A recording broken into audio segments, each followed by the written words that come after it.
여러분 안녕하십니까? 오늘 또 참으로 좋은 날입니다. 주님의 평강이 넘치시기를 바랍니다.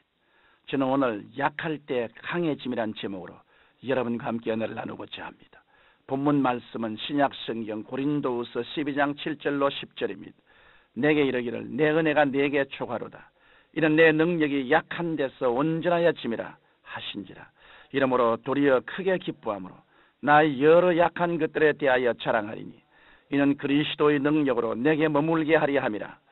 사람은 누구나 자신을 약하게 만드는 가시를 지니고 있습니다.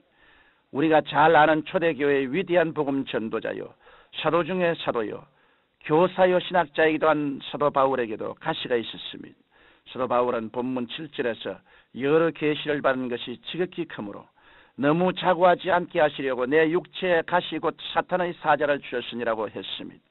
가시는 수시로 우리를 찌르고 상처를 입히기 때문에 우리는 가시를 거부하고 뽑아버리려고 합니다. 그러나 성경 본문을 살펴볼 때 우리를 약하게 만드는 가시가 도리어 큰 유익이 되는 것을 깨달을 수 있습니다. 왜냐하면 가시는 우리를 하나님께 더 가까이 가도록 만들어주기 때문입니다. 어떤 신학자들은 사도 바울에게 있던 가시는 간질이라고 합니다.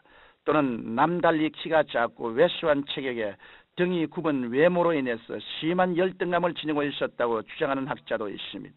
그러나 일반적으로 사도 바울의 가시는 그의 눈에 심한 고통을 주었던 안질이었을 것이라고 말합니다. 본문 10절에서 내가 그리스도를 위하여 약한 것들과 능력과 궁핍과 핍박과 곤란을 기뻐하노니라고 말씀해서 사도 바울의 가시는 비단 안질만이 아니었음을 알 수 있습니다. 즉 복음을 전하다 받게 되는 능력과 핍박도 그에게는 큰 고통이 되었고 생활의 궁핍함도 그를 약하고 낮아지게 만들었습니다. 그러나 사도 바울은 이 같은 가시로 인해서 더욱 하나님께 부르시어 기도했습니다.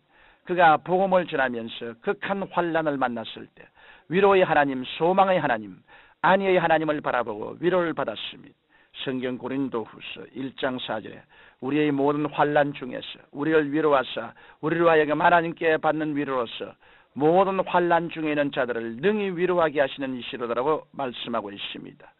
사도 바울은 가시로 말미암아 약해질 때 하나님의 은혜 안에서 오히려 강해졌고 환난 가운데 우겨쌈을 당할 때도 하나님의 능력으로 쌓이지 아니하는 놀라운 비결을 체험했습니다. 여러분 우리에게도 바울과 똑같지는 않지만 우리를 약하게 만드는 가시가 있지 않습니까? 우리를 괴롭히는 가시는 사람이 될 수도 있고 환경이 될 수도 있고 육체의 약함이 될 수도 있습니다. 그러나 가시가 주는 고통과 상처가 크면 클수록 우리는 더욱 하나님을 의지하게 되므로 그 은혜가 넘치는 것입니다. 이러므로 우리는 가시를 통해 더욱 하나님만 의지하고 하나님께 더 가까이 나가게 되는 것입니다. 또한 가시는 우리를 겸손하게 만들어 하나님의 존귀와 능력을 옷 입게 합니다. 사도 바울은 하나님께 가시를 제하여 주시기를 3번이나 간구했습니다. 그러나 하나님께서는 가시를 제하여 주시지 않고 대신 다음과 같이 말씀하셨습니다. 내 은혜가 내게 초과로다. 이는 내 능력이 약한 데서 온전하여 짐이라. 우리에게 가시가 없다면 그만큼 기도도 식어지고 신앙은 안일에 빠져 나태함과 타성에 떨어지기 쉽습니다. 게다가 사람이란 자랑거리가 많으면 자신도 모르게 교만해지기 쉽습니다. 특별히 사도 바울은 하나님께로부터 받은 계시가 너무 크고 중대했으므로 하나님께서는 사도 바울이 교만해지지 않도록 가시를 허락하신 것입니다. 성경 잠언 22장 4절에 겸손과 야훼를 경외함의 부흥은 재물과 영광과 생명이라고 말씀하셨고 야고보서 4장 6절에도 하나님이 교만한 자를 물리치시고 겸손한 자에게 은혜를 주신다고 말씀하셨습니다.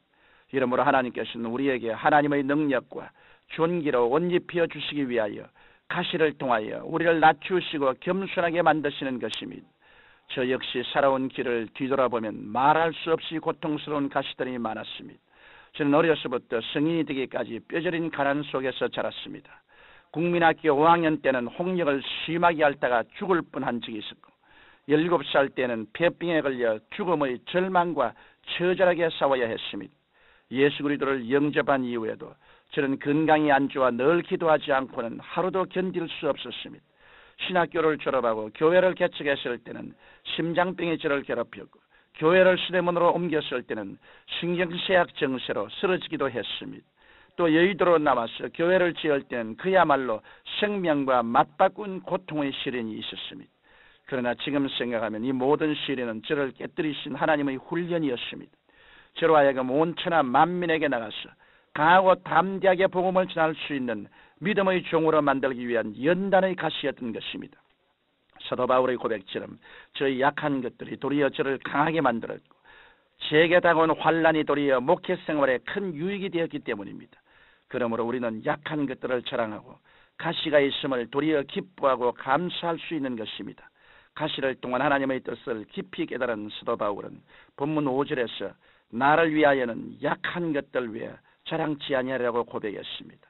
10절에서는 그리스도를 위하여 약한 것들과 능력과 궁핍과 핍박과 곤란을 기뻐하노니 이는 내가 약할 그때 곧 강함이라고 고백하고 있습니다.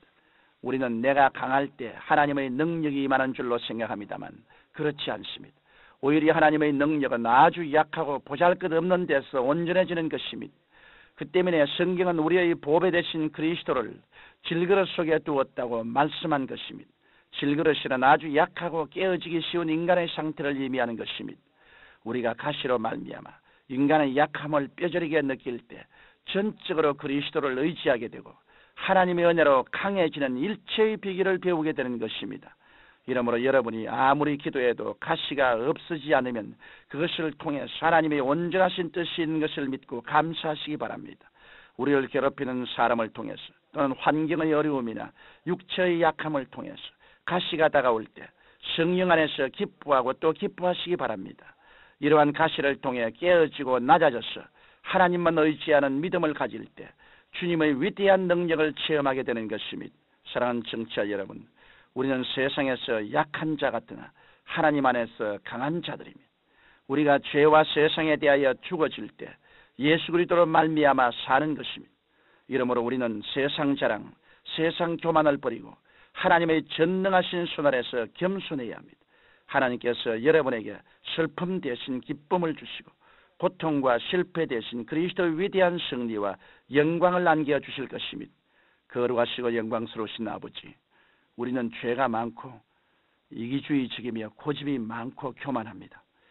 주님께서 가시를 보내셔서 우리를 깨뜨려 주시옵시고 낮아지게 해주시옵시고 회개하게 해주시고 우리 주님만 의지하게 만들어주심을 생각할 때 감사합니다. 가시의 고통을 당할 때 그 당시는 즐겁지 못하고 괴로우나 세월이 지나가고 연단을 받고 깨어지고 변화를 받고 난 다음 볼 때 가시에 찔릴 때가 얼마나 행복하고 좋은 때였다는 것을 깨달을 수 있사옵니다. 하나님 아버지요, 그러므로 우리가 고난당하고 가시에 찔릴 때 낙심하지 않게 하여 주시옵시고 먼 훗날에 연단을 받고 난 다음 더욱 평강한 열매를 맺게 된다는 것을 깨달아 알게 도와주옵소서. 예수님 이름으로 기도드립니다. 아멘.